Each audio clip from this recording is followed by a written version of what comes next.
Et Franck Grasso est en direct ce matin sur Place Franck. Il est notamment question de l'avenir des volontaires, c'est bien ça?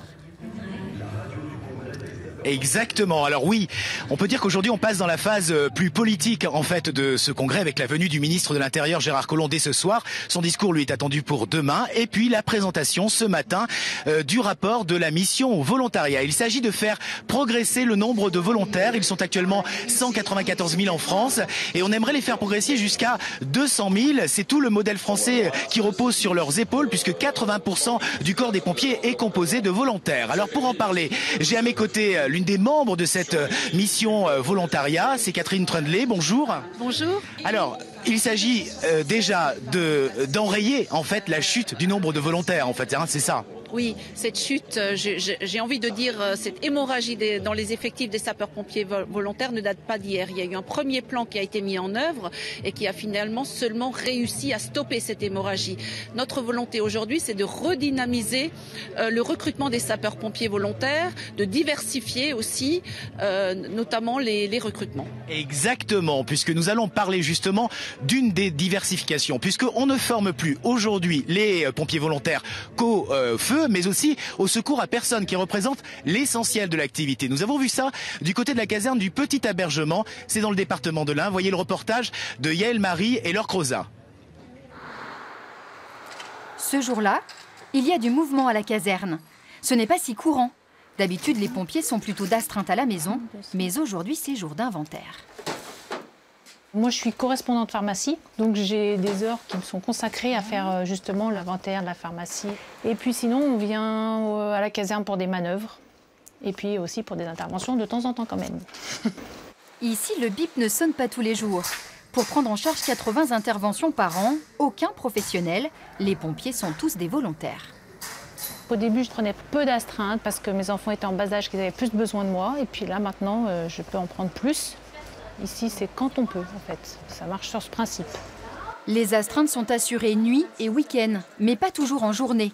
Trop difficile d'attirer de nouvelles recrues dans cette zone montagneuse du Haut-Val-Romé, vite désertée par les jeunes générations. Alors, pour ne plus rebuter les vocations, le chef de centre a eu une idée. Des formations raccourcies car spécialisées sur le secours à personne. Les personnes sont recrutées que pour faire des missions à personne, ce qui représente environ 90% de nos interventions à l'année. On a réduit le temps de formation, ce qui permet aux sapeurs-pompiers volontaires de pouvoir intégrer plus rapidement les astreintes et d'être opérationnels plus rapidement. Et ça marche. 3 volontaires ont été recrutés l'an dernier. Des nouveaux profils, comme Laure, maman de 2 jeunes enfants et secrétaire comptable dans la station de ski des Plans d'Automne. Elle se croyait trop différente du cliché du pompier baraqué, comme elle dit. En s'engageant, elle a finalement trouvé son compte. Le secours à personne, c'est très varié. Hein. Ça peut être du malaise cardiaque, juste au petit papy qui est juste tombé de sa chaise et qui a mal et qui n'arrive pas à se relever. Donc c'est vraiment accessible quand même à tout le monde. Et voilà, c'est pour ça que je me suis engagée, pour aider justement mes voisins, tout simplement. Un recrutement qui laisse davantage de place aux femmes. Reste encore à trouver 4 volontaires en renfort pour que les astreintes soient assurées 24 heures sur 24. Alors c'est vrai que tout le monde n'a pas les épaules pour aller combattre le feu et donc l'idée de former au secours à personne est donc peut-être une très bonne idée, Catherine Trundlé. Oui, en effet, donc le film a montré une pratique dérogatoire au principe actuel qui est celui d'une formation globale dès le départ. Quand vous vous engagez, vous avez la formation feu et vous avez la formation secours à personne.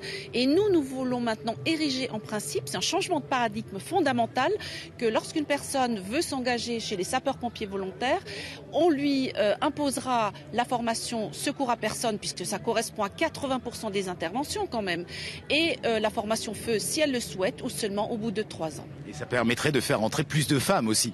Ça permettrait de faire entrer beaucoup plus de femmes et également des jeunes qui aujourd'hui s'engagent plutôt dans la Croix-Rouge, la protection civile, etc. qui me disent finalement nous on veut faire du secours à personne mais le feu, la formation feu, nous ça ne nous intéresse pas ou ça nous fait peur, il faut le comprendre et ces jeunes-là on peut les récupérer. Alors récemment, du côté de la Belgique, il s'est passé quelque chose d'important. En fait, c'est que des volontaires ont obtenu le paiement de leurs astreintes.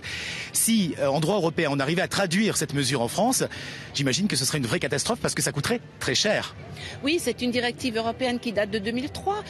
Cette problématique ne date pas d'hier. Avec le député Pierre Morel à l'huissier en 2011, on a déjà eu des alertes. Alors nous avons posé d'une manière législative un texte de loi pour créer une sorte de statut de volontaire basé sur l'altruisme, le bénévolat.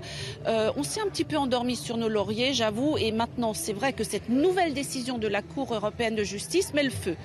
Et là nous devons réagir extrêmement vite parce que cela signifierait que finalement tous les sapeurs-pompiers volontaires deviendraient des salariés avec des temps de repos et un coût exorbitant pour les conseils départementaux. J'imagine. Alors on en parlera. On espère que le ministre de l'Intérieur en parlera demain lors de son discours. En attendant, eh bien Yannick, on vous attend ce soir ici au Congrès, sous le soleil de Bourg-en-Bresse. Absolument, Franck, vous avez raison de le rappeler. Ce soir, le 19-20 sera réalisé en direct de Bourg-en-Bresse avec des invités et de nombreux reportages.